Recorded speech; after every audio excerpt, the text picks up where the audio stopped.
Merhaba sevgili hanımlar, değerli takipçilerim. Ayşe'den Örgüler YouTube kanalıma hoş geldiniz. Şöyle gördüğünüz gibi Alize Şal'la karşınızdayım. Hardal sarısı simli bir ip. Simli Alize Şal ipimin renk numarası 02 numara hanımlar, ipimizin renk numarası. 4 numara 1.60 milimde kullanıyorum. Ben bugün model anlatımı yapmayacağım. Daha önce size anlattığım bir modelimin kol ve yaka kesimini anlatacağım. Yelek yapmak isteyen arkadaşlarımız için pratik bir şekilde kol ve yaka kesimini nasıl yapabilirsiniz onu sizinle paylaşacağım hanımlar.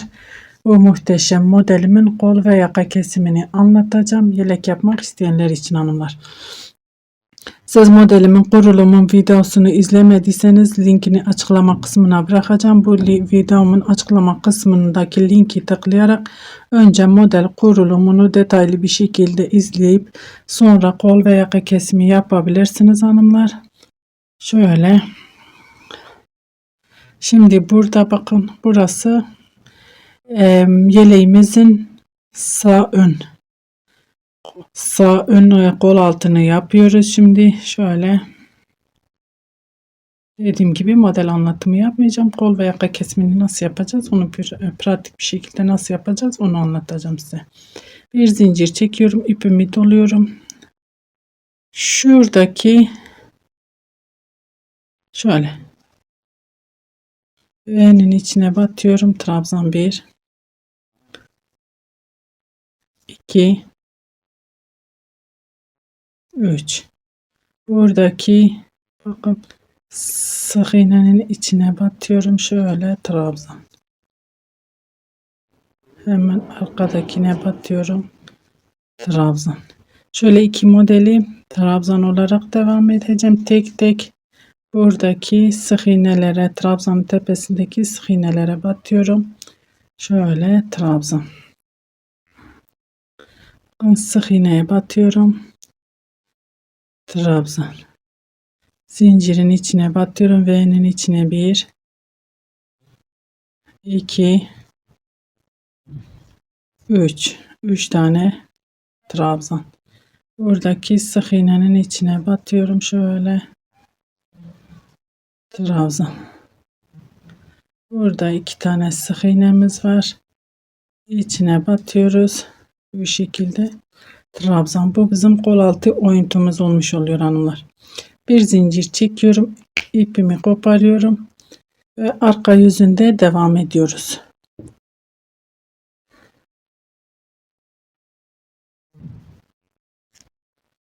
Şöyle size tekrar göstereyim. Burası bizim kol altı oyuntumuz olmuş oldu.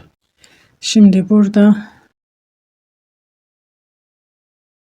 buradaki birinci şöyle trabzanın tepesine batıyorum. 1 hemen yandakine batıyorum. 2 tane trabzanın tepesine batıyorum. Sık iğne örüyorum hanımlar. Zincirin altından geçiyorum. Sık iğne. Ve modelimi örüyorum. Sık iğne sırasındayız. 2 3 4 5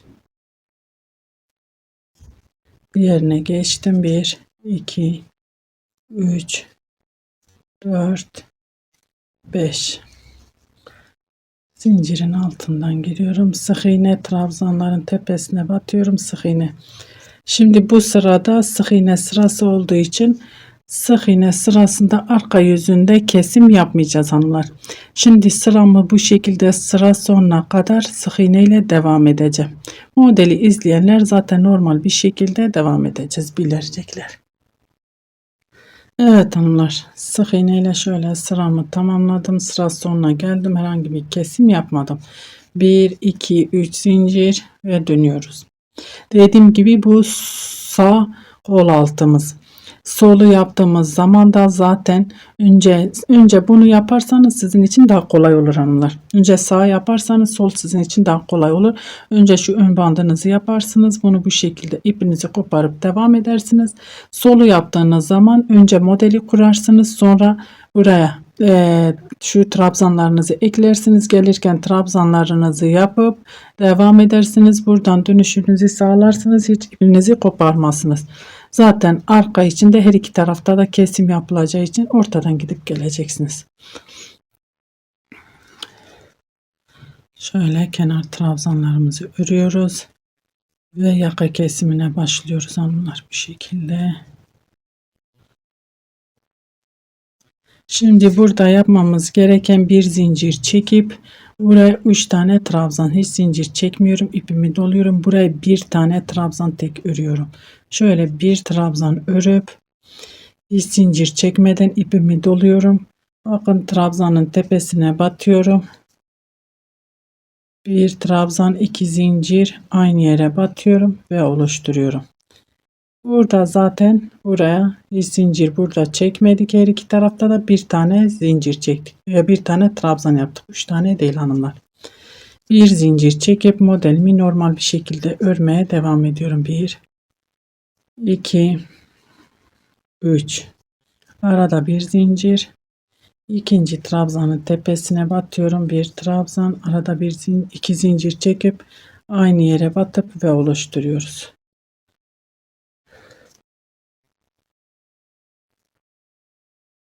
Şimdi kol altına kadar örmeye devam ediyorum hanımlar. Kol altına gelince beraber dönüşümüzü sağlayacağız. Evet hanımlar, kol altına geldik. Burada şöyle evimizin içine 3 tane trabzan, bir zincir çekiyorum, ipimi doluyorum. Buradaki bakın şöyle battığımız sık iğnenin tepesine batıyorum. Bir trabzan örüyorum. 2 3 4 5 tane trabzanın tepesine battım. 5 tane trabzan ördüm. Burası trabzan olarak devam edeceğim. Küçük bir parça olduğu için kol altı o kadar bıraktım hanımlar. Siz daha geniş bırakabilirsiniz. Şöyle ben 2 model bıraktım. Bunu da ayırdım ya. Siz 3 model veya 4 model yapacağınız kişinin kilosuna göre değişiyor. Bir zincir çekip dönüyorum. Sık iğne sırasındayım.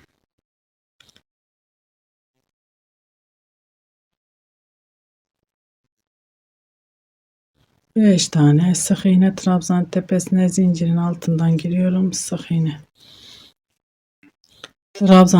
Diğer trabzanın tepesine batıyorum, sık iğne, modelimizin trabzanları bunlar.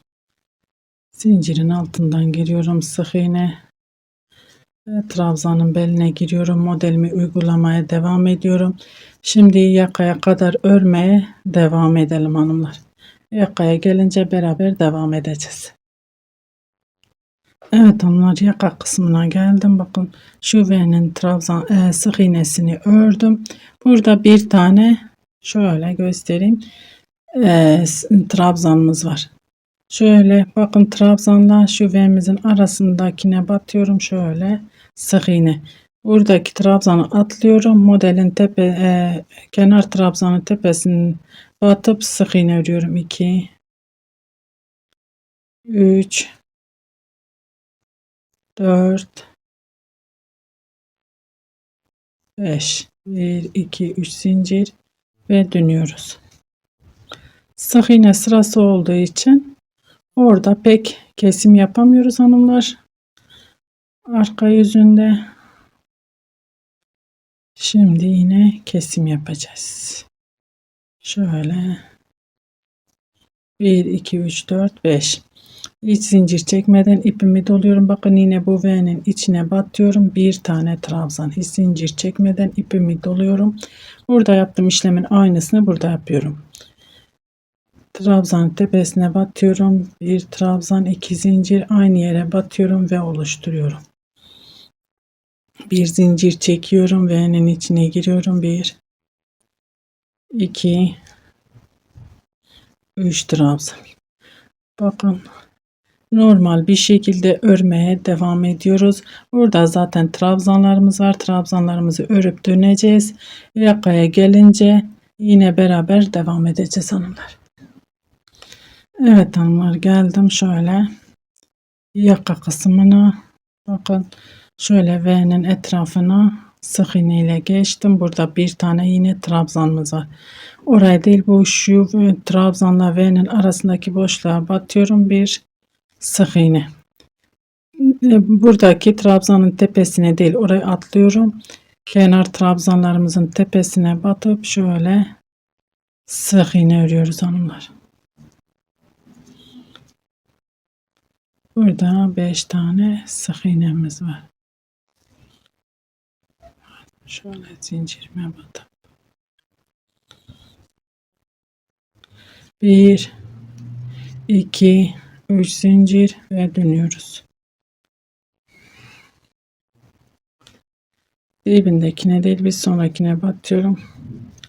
Kenar trabzanlarımızı örüyoruz. Zincirle beraber 5 tane trabzanımız var hanımlar. Onları sayarak yaparsak eksiltme, azalma olmasın. Hiç zincir çekmiyorum. İpimi doluyorum. Bakın buradaki V'nin içine batıyorum. Bir tane yine trabzan.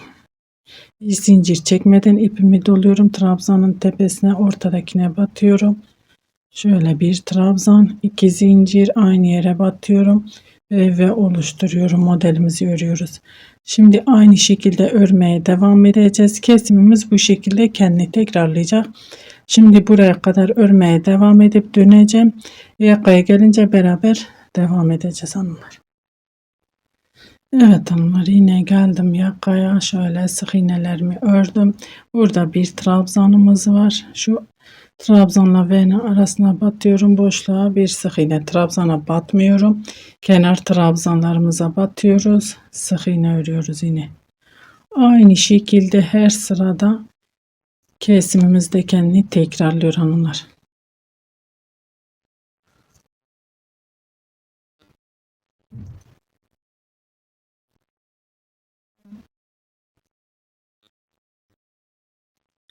Bir, iki, üç zincir ve dönüyorum. Dibindekine değil, bir sonrakine batıyorum. Zincirle beraber sayıyoruz. 1 2 3 4 5. İpimi doluyorum. Hiç zincir çekmiyorum. Yaka kesimi yapıyoruz. Bakın V'nin içine batıyorum. Bir tane trabzan. Hiç zincir çekmeden ipimi doluyorum. Diğer trabzanın tepesine batıyorum. Şöyle bir trabzan. 2 zincir, aynı yere batıyorum ve oluşturuyorum. Modelimi yapıyorum yani, bakın.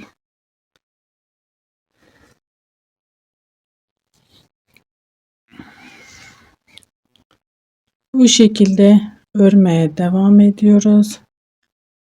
Yakaya gelince aynı şekilde devam edeceğiz. Evet hanımlar, yaka kısmına geldim. Şöyle sık iğnemi yaptım. V ile trabzan arasındaki boşluğa batıyorum. Sık iğne. Buradaki trabzanın başına değil, atlıyorum. Kenar trabzanlarımıza sık iğne örüyoruz.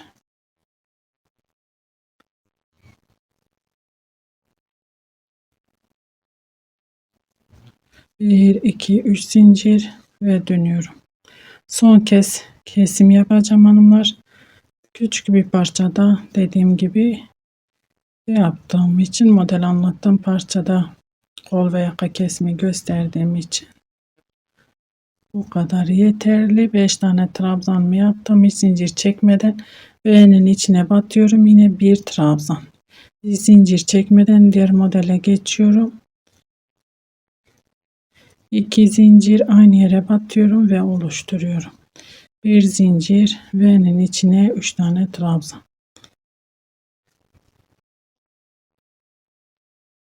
Şimdi dönüp geleceğim. Burada yine nasıl düz bir şekilde devam edeceğiz, onu sizinle paylaşacağım. Gelip döneceğim, beraber devam ederiz. Evet hanımlar, yakaya geldim. Yine bakın sık iğnemi yaptım. Buradaki trabzanı yine atlıyoruz. Şu boşluğa batıyoruz. Bir sık iğne, trabzanı atlıyorum ve bu şekilde kesimi bitirmiş oluyorum. Şimdi dönüşte kesim olmadan düz bir şekilde nasıl öreceksiniz, onu sizinle paylaşacağım. 3 zincir ve dönüyorum. Dibindekine değil, bir sonrakine batıyorum. Trabzanlarımızı örüyoruz.